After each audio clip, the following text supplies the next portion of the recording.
ജീവിതത്തിൽ നമ്മൾ പല വഴികളിലൂടെ നടക്കുന്നവരാണ്. പ്രാർത്ഥനയുടെ വഴി, വിജയത്തിൻ്റെ വഴി, നമ്മുടെ തന്നെ ആശകളുടെയും സ്വപ്നങ്ങളുടെയൊക്കെ വഴി. എന്നാൽ ഇവയിലെല്ലാം നമ്മളെ തൃപ്തിപ്പെടുത്തുന്ന ഫലം കണ്ടെത്തുമ്പോൾ മറന്നുപോകുന്നൊരു വഴിയുണ്ട്, നന്ദിയുടെ വഴി, നന്ദി പറച്ചിലിൻ്റെ വഴി. പ്രാർത്ഥിക്കാനായി വഴി കണ്ടെത്തുന്നവർ നന്ദിയുടെ വഴി മറക്കുകയാണ്.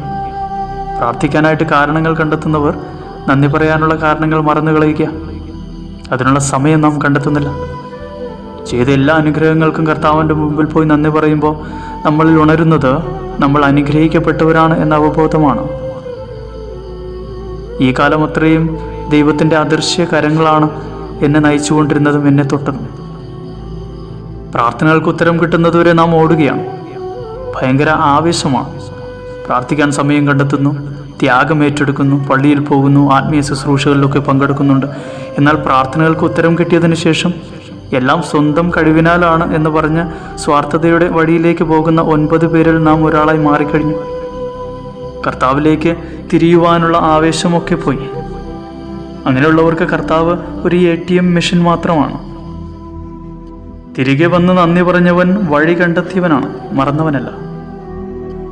നമ്മൾ എത്ര പേർ നമ്മുടെ ജീവിതത്തെ പ്രതി, കുടുംബത്തെ പ്രതി, ജോലി മേഖലകളെ പ്രതി, അനുഗ്രഹ അനുഭവങ്ങളെ പ്രതി കർത്താവിന് നന്ദി പറഞ്ഞിട്ടുണ്ട്? എത്ര പേർ പരിശുദ്ധ കുർബാനയിൽ പങ്കാളിത്തത്തിലൂടെ ലഭിക്കുന്ന കൃപകൾ കർത്താവിൻ്റെ കരങ്ങൾ വഴിയാണ് എന്ന് മനസ്സിലാക്കിക്കൊണ്ട് കർത്താവിന് നന്ദി പറഞ്ഞിട്ടുണ്ട്? കർത്താവ് നമ്മുടെ നന്ദി അർഹിക്കുന്നില്ലേ?